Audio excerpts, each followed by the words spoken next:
പൂന്തോട്ടത്തിലെ പൂക്കളുടെ തേൻ കുടിക്കാൻ വരുന്ന ചിത്രശലഭങ്ങൾ എല്ലാവർക്കും ഇഷ്ടമാണല്ലേ. അപ്പോൾ ഒരു പൂമ്പാറ്റ ആദ്യം ജനിക്കുന്നത് ഒരു പുഴുവായിട്ടാണ്, ഒരു കാറ്റർപില്ലർ സ്റ്റേജാണ്. പിന്നീട് അതിൻ്റെ ആ ഒരു ദയനീയ അവസ്ഥ കണ്ട് വിഷമിച്ച് അത് പിന്നീട് തപസ്സിരുന്ന് ഒരു പ്യൂപ്പയായിട്ട് മാറും. ഒരു കൂടിനകത്ത് കയറി തപസ് ചെയ്യും. പിന്നീടാണ് ആ തപസ്സിൽ നിന്ന് മുക്തനായിട്ട് ചിറകുകളോട് കൂടി ഒരു പൂമ്പാറ്റയായിട്ട് വരുന്നത്. ഇതെല്ലാം നമ്മൾ പണ്ട് പഠിച്ചിരുന്ന കുഞ്ഞു കഥകളിലുള്ളതാണ്. പക്ഷെ അങ്ങനെയല്ല, അതിൻ്റെ ലൈഫ് സൈക്കിളാണ് ഈ കാണിക്കുന്നത്. അപ്പോൾ അതുപോലെ എൻ്റെ പൂന്തോട്ടത്തിലുള്ള നമുക്കെല്ലാവരും ഇഷ്ടപ്പെടുന്ന, വളർത്താൻ ഒരുപാട് കൊതിക്കുന്ന പൂമ്പാറ്റ ചെടിയുടെ വിശേഷങ്ങളുമായിട്ടാണ് ഇന്ന് വന്നിരിക്കുന്നത്. അപ്പോൾ ഇതിൻ്റെ ലൈഫ് സൈക്കിളുണ്ട്. ഇതിപ്പോൾ ഈ ഒരു ചെടിയുടെ ഫൈനൽ സ്റ്റേജാണ്. അതായത് പൂമ്പാറ്റ ചിറകുകളുള്ള പൂമ്പാറ്റയാണ് നിങ്ങളിപ്പോൾ കണ്ടുകൊണ്ടിരിക്കുന്നത്. അപ്പോൾ ഇതിന് നേരത്തെ എങ്ങനെയാണ് ഇതിനെ ഇത്രയും ആക്കി എടുക്കുന്നത്, ഇതിനെ വളർത്തുന്ന രീതികൾ, അങ്ങനെ എല്ലാം ഉൾപ്പെട്ടിട്ടുള്ള വീഡിയോ ആണ്. അപ്പോൾ എല്ലാവരും കണ്ടിരിക്കുക. നമുക്കറിയാവുന്ന കാര്യമാണല്ലേ, ഈ ചെടികളെല്ലാം കളക്ട് ചെയ്യുന്നത് പല രാജ്യങ്ങളിലെയും വനങ്ങളിൽ നിന്നാണ്. നമ്മളൊരു നഴ്സറിയിൽ പോയി നോക്കിയാൽ നമ്മൾ പെട്ടെന്നൊരു ചെടി നമ്മുടെ കണ്ണിൽ സ്ട്രൈക്ക് ചെയ്യും. അപ്പോൾ നമ്മൾ വിചാരിക്കും, ഇത് നമ്മുടെ അവിടെ കാട്ടിക്കിടക്കുന്ന ചെടിയല്ലയോ, ഇതെന്തിനും ഇവിടെ കൊണ്ട് വെച്ചേക്കുന്നതെന്നല്ലേ.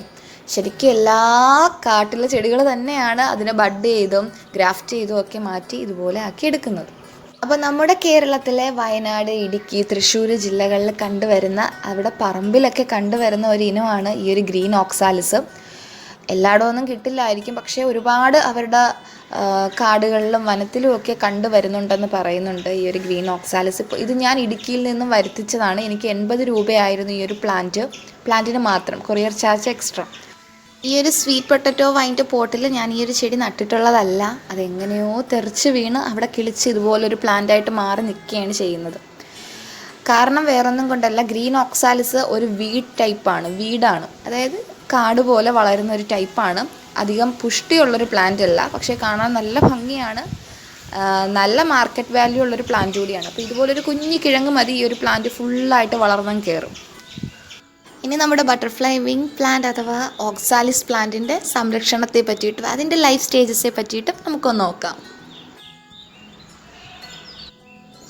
ആദ്യം നമുക്ക് കുറച്ച് മണ്ണെടുക്കാം. അപ്പോൾ ഞാൻ എപ്പോഴും പറയുന്നതാണ് എങ്ങനെയാണ് സീഡ് നടുന്നതെന്നുള്ളത്.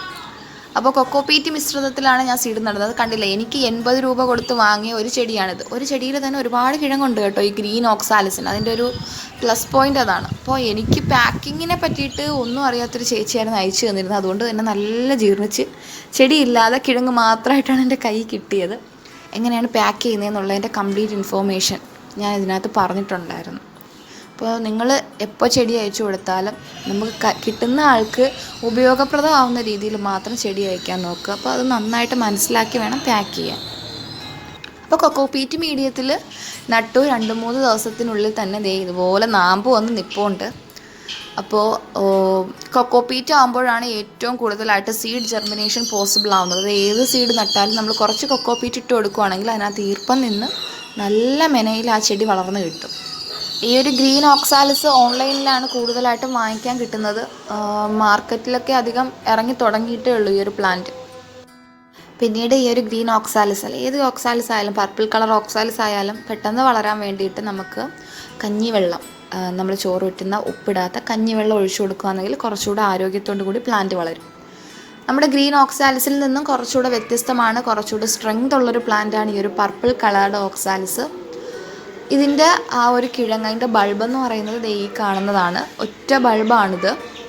അപ്പോൾ നമ്മൾ ഒറ്റ ബൾബ് കുഴിച്ചു വയ്ക്കുകയാണെങ്കിൽ ഒരു ചെടിയാണ് ഉണ്ടാകുന്നത്. അതായത് കുറച്ച് പുഷ്ടിയോടുകൂടി, ഒരുപാട് ലീവ്സോട് കൂടി ഒരു പ്ലാന്റാണ് ഉണ്ടാകുന്നത്.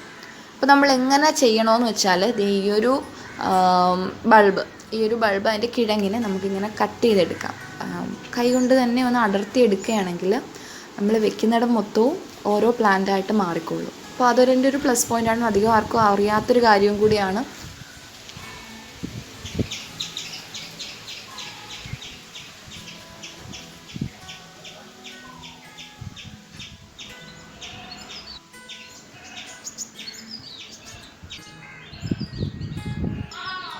പോട്ടിംഗ് സോയിലിനെ പറ്റി പറയുവാണെങ്കിൽ കല്ലും മണ്ണും ഒന്നുമില്ലാത്ത, ചരലൊന്നും ഇല്ലാത്ത നല്ല ഗാർഡൻ സോയിൽ എടുക്കുക. കുറച്ച് ചാണകപ്പൊടിയും കൂടെ മിക്സ് ചെയ്തിട്ടുണ്ടെങ്കിൽ കുറച്ചുകൂടെ നന്നായിരിക്കും. അപ്പോൾ പ്ലാന്റ് ചെയ്ത് കൊടുക്കുക. പിന്നീട് നമ്മൾ കട്ട് ചെയ്തെടുത്തേക്കുന്ന, അടർത്തി എടുത്തേക്കുന്ന ആ ഒരു പീസസ് എല്ലാം ഇതുപോലെ മണ്ണിലേക്ക് വെച്ച് കൊടുക്കാം.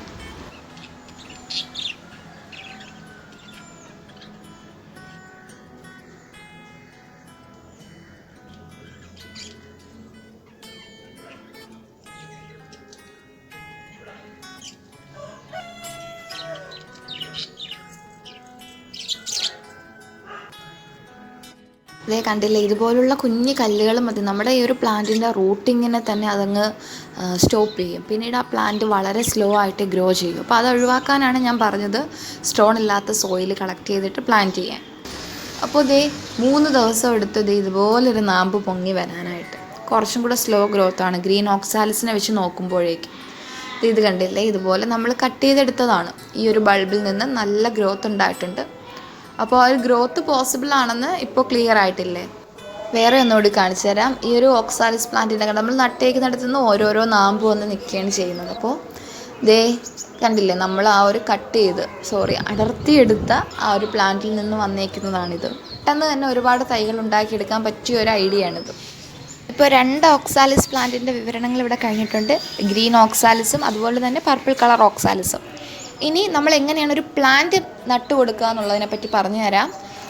കുറച്ച് ലൂസായിട്ടുള്ള സോയിൽ, ചാണകപ്പൊടിയും മണ്ണും കൂടെ ചേർത്തെടുത്തിട്ടുണ്ട്. ഇതുപോലൊരു പ്ലാന്റ് എടുക്കുന്നുണ്ട്. ഇതൊരു ഓക്സാലിസിൻ്റെ പ്ലാന്റാണ്. ഇതിൻ്റെ ആ ഒരു ട്യൂബറൊന്നും, അതായത് ആ ഒരു ബൾബൊന്നും കട്ട് ചെയ്യുന്നില്ല, ഡയറക്റ്റായിട്ട് സോയിലിലേക്ക് വെച്ച് കൊടുക്കുകയാണ്. കുറച്ചുകൂടെ വിസ്തീർണമുള്ളൊരു പോട്ടാണ് എടുത്തേക്കുന്നത്. അപ്പോൾ ഇത് ഫ്ലവറായി, നല്ല ഒരുപാട് പുതിയ ലീവ്സായി, നല്ല തഴച്ച് വളർന്നിട്ടുണ്ട്. ഒരുപാട് സൂര്യപ്രകാശം കിട്ടുന്നൊരു സ്ഥലത്ത് കൊണ്ട് വെക്കാൻ പാടില്ല. അതുപോലെ തന്നെ ഇതിന് ഒരുപാട് വെള്ളവും കൊടുക്കാൻ പാടില്ല. കുറച്ച് മാത്രം വെള്ളം കൊടുക്കുക. പെട്ടെന്ന് ജീർണിച്ച് പോകാൻ സ്റ്റെമ്മിന് അത്രയും സ്ട്രെങ്ത് ഇല്ല. അപ്പോൾ അത് മാത്രം സൂക്ഷിക്കുക. അപ്പോൾ നമുക്കിതുപോലൊരു പ്ലാന്റ് ഹെൽത്തി ആയിട്ട് വളർത്തിയെടുക്കാൻ പറ്റും. അപ്പോൾ ഇത്രയേ ഉള്ളൂ. ഇനി എന്തെങ്കിലും ഈ പ്ലാന്റിനെ പറ്റിയിട്ടുള്ള വിവരണങ്ങൾ അറിയാനുണ്ടെങ്കിലോ സംശയം ഉണ്ടെങ്കിലോ കമൻറ്റ് ബോക്സിൽ വരിക. ഉറപ്പായിട്ട് നിങ്ങൾക്കുള്ള റിപ്ലൈ തരും. അപ്പോൾ ഇത്രയേ ഉള്ളൂ. വീണ്ടും കാണാം. അതുവരേക്കും ബൈ ബൈ.